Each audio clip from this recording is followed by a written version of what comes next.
Welcome friends to this another video. Now आज जो अपन important unit पढ़ने वाले हैं वो है लेज़र। कल अपना इंजीनियरिंग फिजिक्स का जो एग्ज़ाम है उसके लिए नंबर गेन करने के लिए मोस्ट इम्पोर्टेंट यूनिट है लेज़र।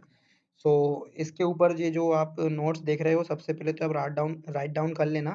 तो मैं इसको स्क्रॉल कर दे रहा हूँ क्योंकि मैं आपको ये स्टेटमेंट्स हैं तो डेफिनेशन से आप इनको याद करना।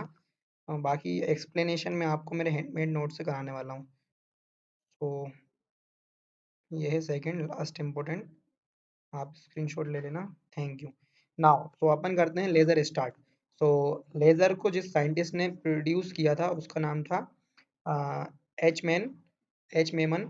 और ये किया था उनने 16 मई 1960। सो इस लेज़र के कॉन्सेप्ट से पहले एक और कॉन्सेप्ट था जिसका नाम था मेज़र। सो लेज़र लाइट की फॉर्म में रहता था और मेज़र माइक्रोवेव की फॉर्म में रहता था। तो ये जो माइक्रोवेव्स हैं ये लेज़र से पहले का कॉन्सेप्ट है और ये कॉन्सेप्ट जब हुआ था वो था 1850। तो ये जो अपनी लेज़र का इन्वेंशन हुआ था ये रिसर्च सेंटर था कहाँ कैलिफोर्निया में, ये वहाँ हुआ। तो ये सिंपल सी हिस्ट्री थी। तो इसको अपन जनरल नॉलेज के लिए पढ़ सकते थे।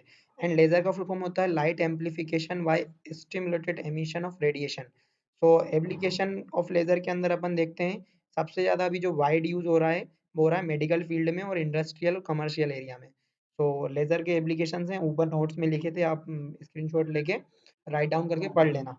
एंड प्रॉपर्टीज ऑफ लेज़र अपन देखते हैं। तो प्रॉपर्टीज ऑफ लेज़र सबसे ज़्यादा क्या होता है, हाईली इंटेंसिटी होती है लेज़र, कोहेरेंट सोर्स होता है और डायरेक्शनलिटी होती है, बीम डाइवर्जेंस होता है। तो डायरेक्शनलिटी का मतलब है कि लेज़र एक काफ़ी किलोमीटर तक बिना बीम हुए ट्रेवल कर सकती है इंस्टेंट टाइम में।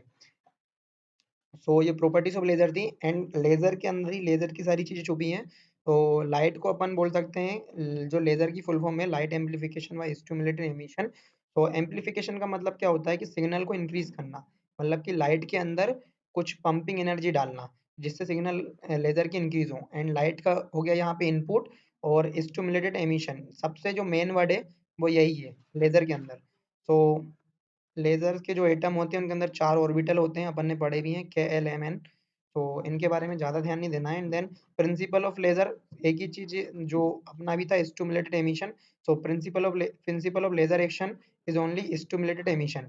सो जो लेज़र को बनाते हैं अपन मेन कंपोनेंट्स, उसके लिए क्या कंपोनेंट्स लगते हैं, एक्टिव मटेरियल, ऑप्टिकल रिस्पॉन्डर और pumping system and cooling system. ये मेन कंपोनेंट्स है किसी भी लेज़र को बनाने के लिए। तो एक्टिव मटेरियल जैसे कि हीलियम नियॉन लेज़र के अंदर एक्टिव मटेरियल हो गया हीलियम नियॉन, रूबी लेज़र के अंदर एक्टिव मटेरियल हो गया रूबी।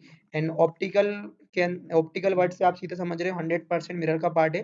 किसी भी लेज़र के अंदर कोई मिरर तो यूज़ होता ही है। तो जो मिरर यूज़ होता है उस पार्ट को अपन बोल सकते हैं, उस कंपोनेंट को अपन बोल सकते हैं ऑप्टिकल रिसोंडर। एंड कूलिंग सिस्टम, यदि लेज़र को ज़्यादा यूज़ कर रहे हैं तो उसको ठंडा करने के लिए भी अपन को कुछ सिस्टम लगाना पड़ेगा, तो वहाँ पे अपन यूज़ करते हैं कूलिंग सिस्टम।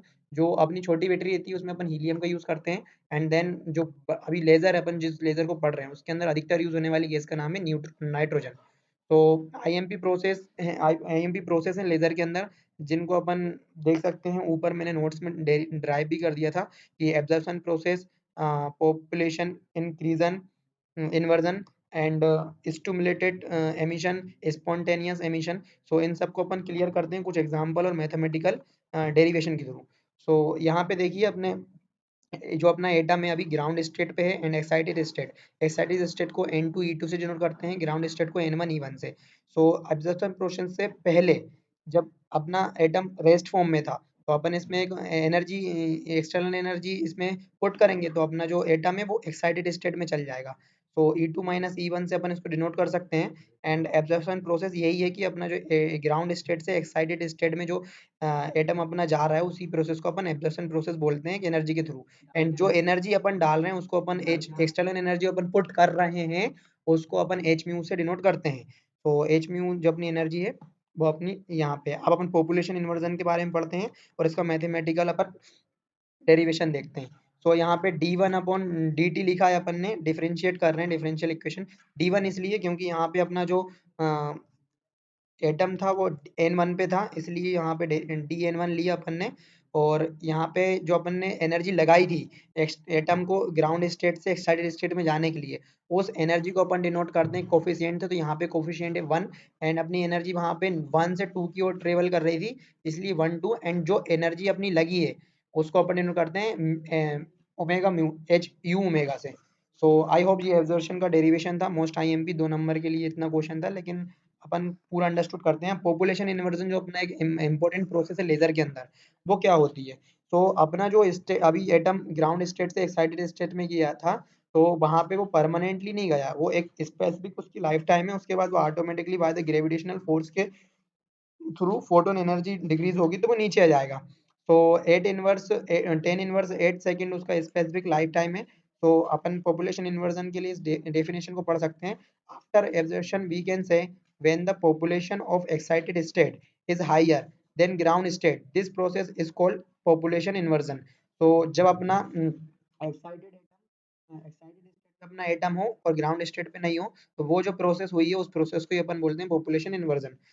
स्पॉन्टेनियस एमिशन अपन देखते हैं, तो उसके अंदर भी बिफोर और आफ्टर अपन को देखना है, बिकॉज अपन को वहां पे डायग्राम बना के शो करना होगा कि अपना एटम कैसा बिहेव कर रहा है।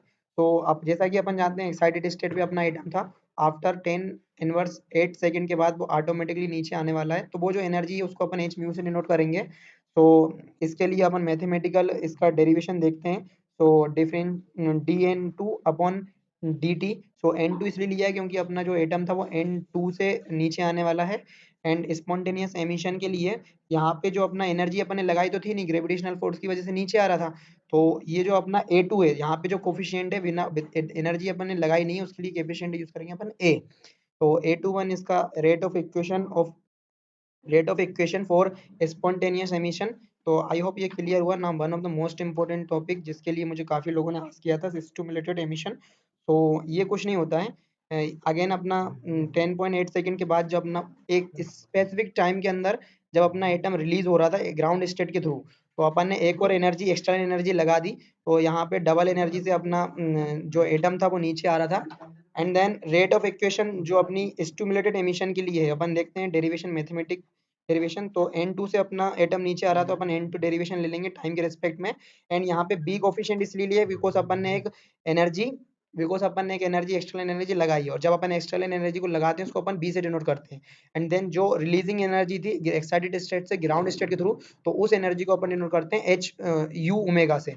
तो यही अपना स्टिमुलेटेड एमिशन था। And one of the most important one more thing, pumping process. So pumping process के लिए अपन बोल सकते हैं प्रोवाइड एक्सटर्नल एनर्जी, जो अपन एक्सटर्नल एनर्जी लगा रहे हैं मतलब कि एटम को अपन पंप कर रहे हैं, तो पंपिंग प्रोसेस है उसको अपन एक्सटर्नल प्रोवाइड एनर्जी बोल सकते हैं। So thank you guys for listening the full video. I hope this is information, this information is so useful to you.